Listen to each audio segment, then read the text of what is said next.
Mugi digitalera sortzen da batez ere kooperatiben aldaketa erronkei erantzuteko. Osea, ikusten duguna da kooperatibek geroz eta azkarrago eta gehiago aldatu beharko direla, bai aldaketa digitalerako prozesuak aldatzen dira, produktuak aldatzen dira, dan aldatzen da, bai robotak sartzen dira, bai plantetan, bai bulegoetan, eta aldaketa guzti horren atzean azkenen pertsonak daude, eta orduan pertsonak ere geroz eta azkarrago aldatu beharko dugu gure lanbideak eta gauza berriak ikasteko azelerazio prozesu bat dago. Lehenengo ikastaroaren helburua izan da batez ere pertsona bukatzean gai izatea entorno edo kontestu digital batean ikaste prozesuak jarraitzea. Eta hortarako landu ditugu, bai nola sare sozialetan mugitu, nola internet erabili, nola konektatu bideokonferentzi batera, nola konektatu baita ere gure plataforma digitalarekin, eta helburua batez ere hori izan da. Eta hori egin dugu nolabait arrakala digitala edo bretxa digital hori eragozteko, ezta? La informática y todo lo que es la tecnología nueva, pues no tenía mucha formación sobre ella y bueno, intentar aprender algo más, porque ahora pues todo tenemos que hacer por el correo electrónico y pues había cosas que desconocía y digo, bueno, pues a ver si aprendemos algo más. Y bueno, a mí me ha venido bien, la verdad.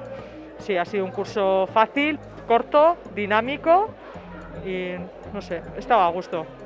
Los profesores también apoyan mucho, hay más de un profesor, éramos 15 alumnos y había 3 profesores para esto, entonces la respuesta era rápida. Lehenengo egunean ikusi genituen, aurpegi batzuk pixkat izututa, ezta? Ze, karo, informatika ikastaro bat eta horrelako galderak eta ordenagailuak eraman behar dira, lasai, ez da zer eman behar dira, bakarrik mobil telefono zenbakia eta besterik ez duzu behar. Eta orduan, joaten zara ikusten pizkenaka nola aurpegi horiek joaten dira aldatzen, bai, harrituta, pizkenaka lasaiago, gustorago eta azkenean pizka jolasten eta giro oso onean taldeka eta guk behintzat oso gustora. Baina ikusi dugu beraien artean ez da inor kanpoan gelditu, ez da inor utzi ikastaroen artean, dana bukatu dute, bere egoeran, bere bakoitza bere neurrian, baina nire ustez oso gustora bukatu dute, bai. Pues para abrirme a nuevas experiencias digitales, porque el futuro es digital, está claro. Y yo creo que si pierdes el miedo a usar estas herramientas y sigues pues adelante, yo creo que profesionalmente también al final va a tener sus frutos. Yo creo que es fundamental. Ondo pasako dutela, hori ziurtatzen dugu, parre batzuk botako ditula, ondo pasako dutela eta astea pasako zaiela pipa batian, bai?